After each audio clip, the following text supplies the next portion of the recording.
beberapa hal yang saya yakini tentang murid dan pembelajaran di kelas sebelum saya mempelajari modul 1.1, yaitu murid hanya terpaku dalam satu sumber belajar saja. Murid juga seringkali merasa bosan mengikuti kegiatan pembelajaran. Murid seringkali tidak diberikan kesempatan untuk mengekspresikan dirinya. Sementara pada kegiatan pembelajaran lebih didominasi oleh guru. Pembelajaran juga seringkali dilaksanakan di dalam kelas dan monoton. Pembelajaran pun dirasa sangat membosankan dan terlalu memaksakan. Ketika seorang pengajar berpikir bahwa pembelajaran hanya sekedar menuangkan air ke dalam gelas yang kosong, maka pembelajaran di kelas tidak akan menjadi menyenangkan, namun akan membosankan. Belajar menjadi sebuah beban karena guru terlalu menuntut kepada murid sesuai dengan kriteria yang diinginkan. Pembelajaran pun tidak akan menjadi bermakna karena pembelajaran siswa tidak disesuaikan dengan lingkungan sekitarnya atau pembelajaran tidak kontekstual. Itu yang saya rasakan ketika saya belum betul-betul mendalami modul 1.1.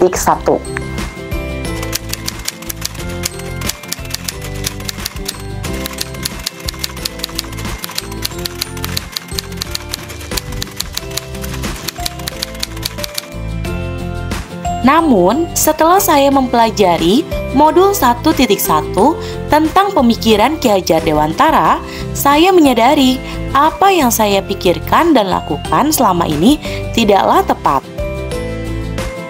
Sehingga kini, pemikiran Ki Hajar Dewantara telah merubah pemikiran saya dan perilaku saya. Pembelajaran bukan hanya sekedar transfer ilmu, melainkan menuntut dan memerdekakan murid untuk dapat menumbuh kembangkan potensi yang dimiliki sesuai dengan minat dan bakatnya. Selain itu, kita harus mampu memperhatikan semua aspek pembelajaran, seperti dari segi kognitif, afektif, psikomotorik, spiritual, sosial, maupun budaya. Memberikan ruang kepada murid sebagai subjek pembelajaran. Murid diberikan kebebasan untuk berekspresi maupun berkreasi. Kemudian murid juga mengemukakan pendapatnya dan memilih cara belajar yang tepat untuk dirinya. Menerapkan pembelajaran abad 21 dan merancang pembelajaran yang interaktif dan menyenangkan dengan melibatkan murid sudah seharusnya kita terapkan di dalam kelas, sehingga pembelajaran akan selalu berpihak kepada murid.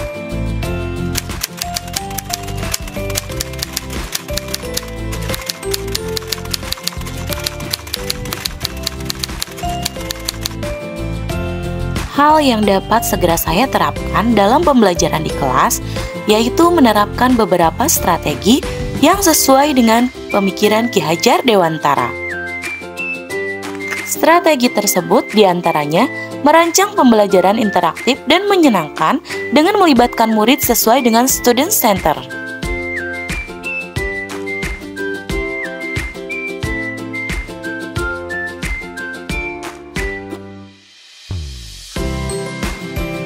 Menerapkan pembelajaran abad 21 seperti berpikir kritis, kreatif, komunikatif, dan kolaboratif.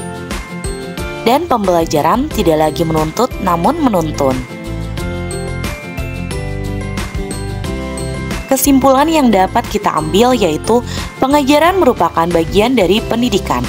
Pendidikan menciptakan ruang bagi murid untuk bertumbuh secara utuh agar mampu memuliakan dirinya sendiri dan orang lain serta menjadi mandiri.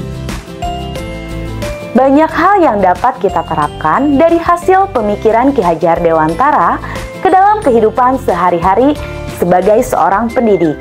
Dan saya yakin usaha kecil yang kita lakukan tentu akan membawa perubahan pendidikan Indonesia ke masa yang lebih baik.